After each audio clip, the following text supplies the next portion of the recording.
Hello, my name is Barry Burke, and I'm the Director for the Center to Advance the Teaching of Technology and Science with the International Technology Education Association. We're here today to do a briefing on standards-based program development.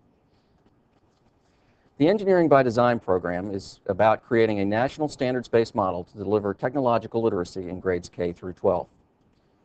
So when we talk about engineering by design and standards-based program development, what is it that we're going to talk about for this briefing? Well, there are 4 key components to today's briefing. That is, what are the characteristics of a standards-based program? What are the 9 defining features of standards-based programs? What is engineering by design? And what is the Engineering by Design, or EBD, network? So what does it mean to be standards-based?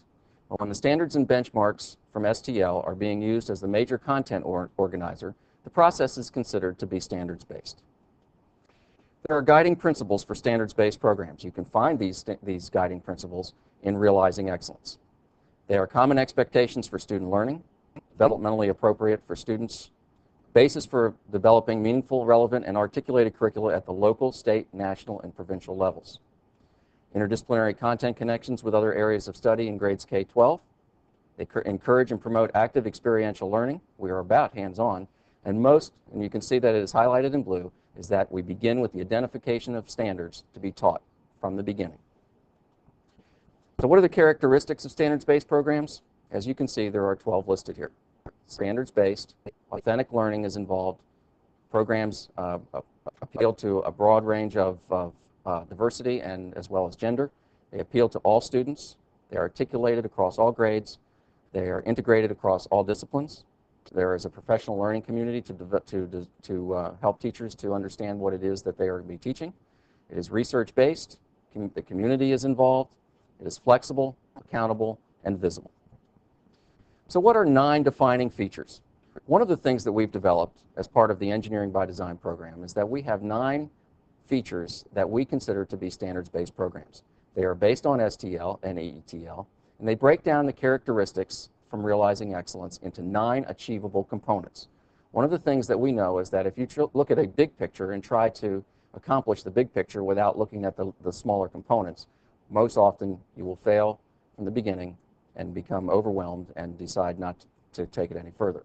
So the 9 defining features define program excellence by asking, what does it look like? What tools are used to gauge attainment? How do we know we've gotten there? And how do we get to a standards-based program? So what are the 9 defining features?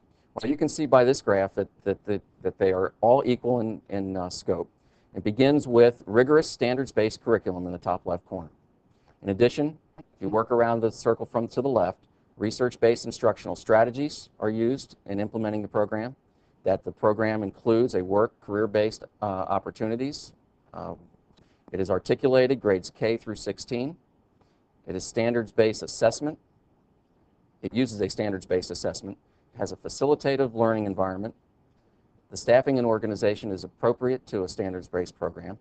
There is a professional learning community, and the community is involved not only in the evaluation of the program, but also in the support of the program. So what is engineering by design? You've heard me say that a number of times.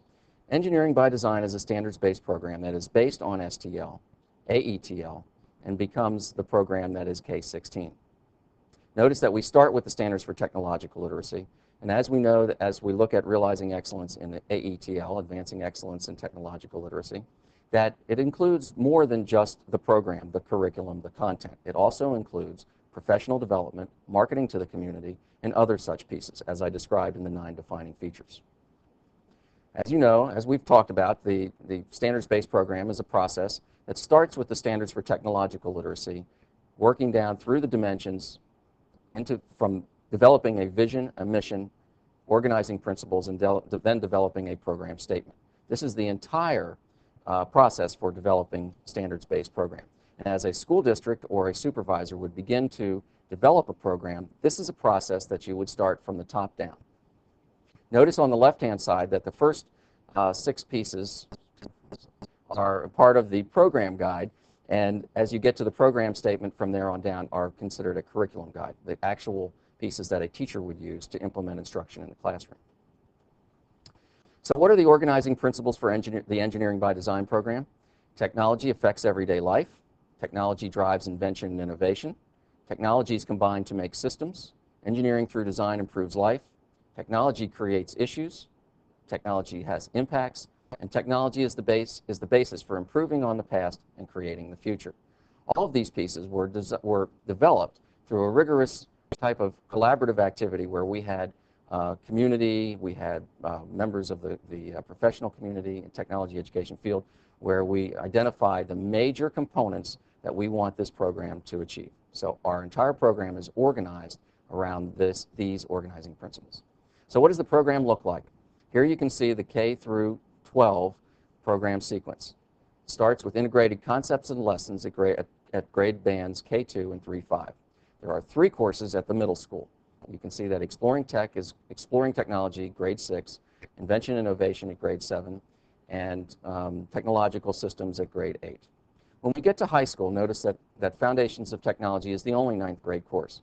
In this concept, what happens is that most students will take their first experience in technology at the high school and then choose from a range of different courses, as you can see, from impacts of technology, technological issues, technological design, advanced design applications, advanced technological applications. So the student might take 1 or 2 from that list. In addition, a student, as we see in Engineering by Design program, would end up taking a capstone course called Engineering Design, which is highly rigorous and really has the project management and a number of different components that help students to bring all the pieces that they've learned from grades K through 11 to a final activity. We have developed a new kind of course guides. We have developed course guides in each one of these courses that is very instructor-teacher friendly. That is, that these guides have not only the standards and benchmarks that are being covered, but they also provide teacher implementation sheets as well as student worksheets. When I mentioned before that we are a standards-based program, or Engineering by Design is a standards-based program, and I said that we start with the standards and benchmarks. This is an example. This chart shows how we start, and we have divided up the benchmarks between each of the courses. Across the top, you can see that it says K2, 3-5, ET is Exploring Technology, and so forth. Each one of the courses is listed. You'll notice down the left-hand side, this is Standard 5, and there are benchmarks. We have not included all the benchmarks under this standard, but enough to give you a cross-section of how this grid works. Notice that for each of the courses, there are numbers that are listed in that particular column. Those numbers represent the benchmarks that an author, or the authors that have been writing for the curriculum guides for Engineering by Design, have begun to use as they develop their lessons. Again, let me emphasize that we begin with the standards and the benchmarks, and following that we have developed units, lessons, and activities that meet those requirements. Now, you'll notice that there are numbers on there, 4, 3, and 2. The 4 indicates that the concept or the benchmark is to be fully covered by the teacher and then fully assessed in the end-of-course assessment. If it is a 3, it means that the unit or the material is covered and assessed, but not necessarily assessed in the final end-of-course assessment. And progressively less content, it may build on prior knowledge as a number 1 or a number 2. You'll also notice in the right-hand column where there are 2 columns for math and 2 columns for science. Engineering by Design is unique in many ways. One of the ways it is very unique is that the authors, there are 3 authors. There is a technology author, a science author, and a math author.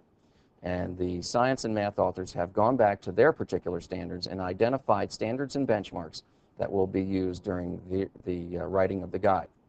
So if, for example, in the far right-hand column, the math standards, the NCTM, National Council for Teachers of Mathematics, those standards are identified in the right-hand column. You'll notice that the second column to the right of that has an A, B, or C.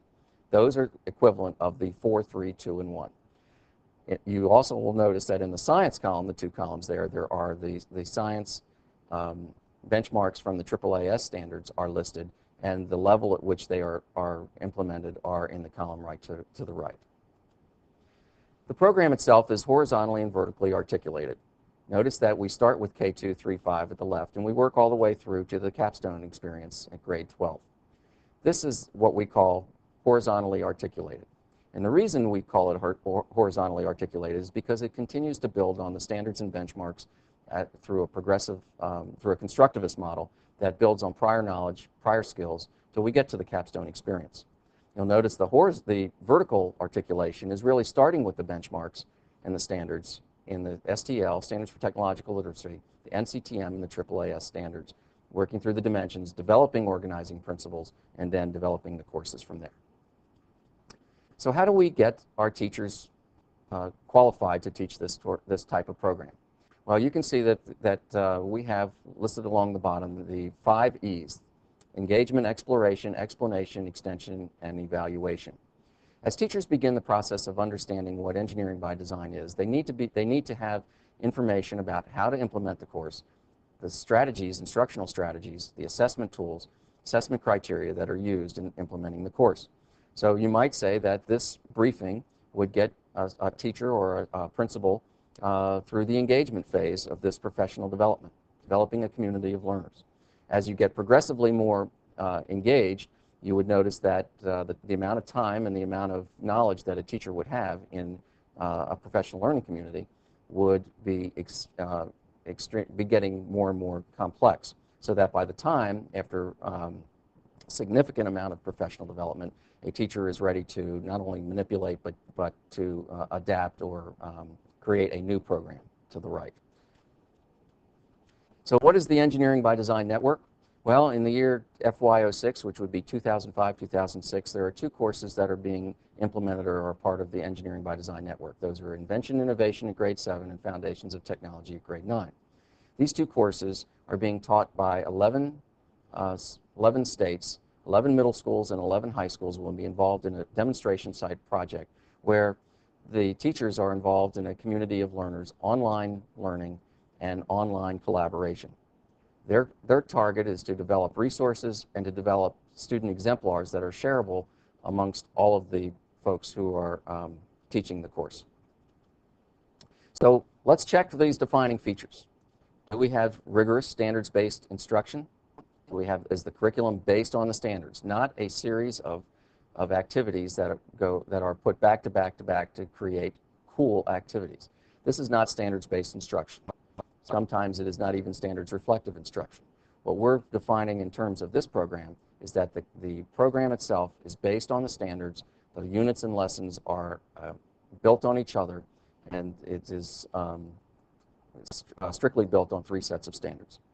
The research-based instructional strategies are ones that, as we begin to give teachers the knowledge and skills in our professional learning community, the EBD, or Engineering by Design Network, are based on sound research-based practices.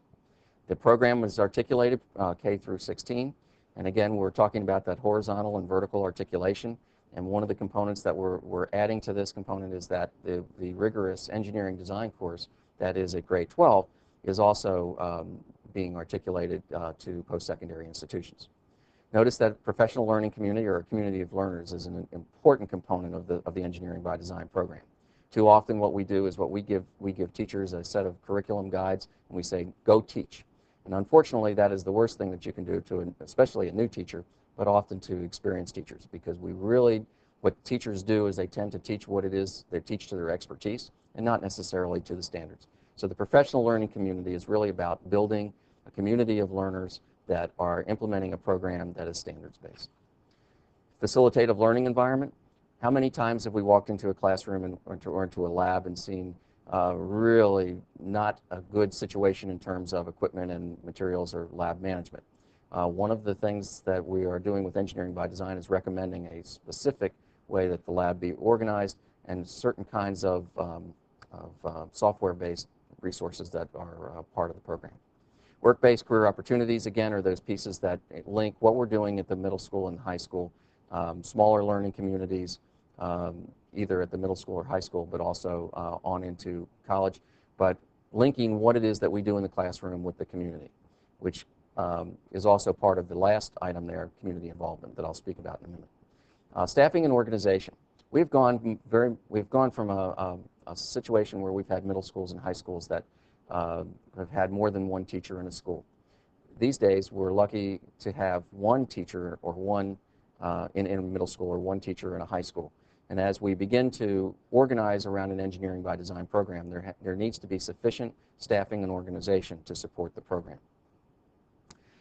The next item, standards-based assessment, is critical to the ability for us to understand that we're teaching to the standards, that we will not be able to tell whether or not we're developing technologically literate students until the standards-based assessment is put in place and we're using that assessment to inform instruction. And the last item, community involvement. We cannot have a program that is built solely on what the teacher does in the classroom. It needs to involve the community, it needs to have the principal support, the teacher support, the parent-teacher association support, and the more buy-in that we get at the beginning, then the more successful the program will be. So what do we need to do next? Well, first thing you need to do is, if you're interested in the Engineering by Design program, is to organize your school or district to be standards-based. That means you need a standards-based model. Engineering by Design is but one model that could be used to implement a standards-based program. Engage the community to support your efforts. And I would say make sure that that's something you do as stage one of your effort. Adopt, adapt, or develop a program like Engineering by Design. Engineering by Design is a program that you could take that is completely standards-based, has a standards-based assessment, standards-based tools, assessment criteria, etc., that can be used just the way it is in your school district.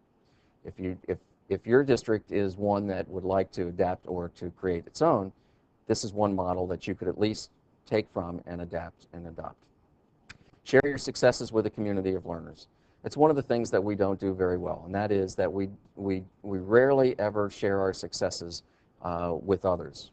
It is difficult to create a program in your district that, if you're not sharing your successes, will be very successful for very long. In order to sustain a successful program, sharing the successes and involving other learners in other areas becomes monumental. I want to thank you today for being with me to talk about Engineering by Design. My email address is on here, and please feel free to contact me at any time you would like.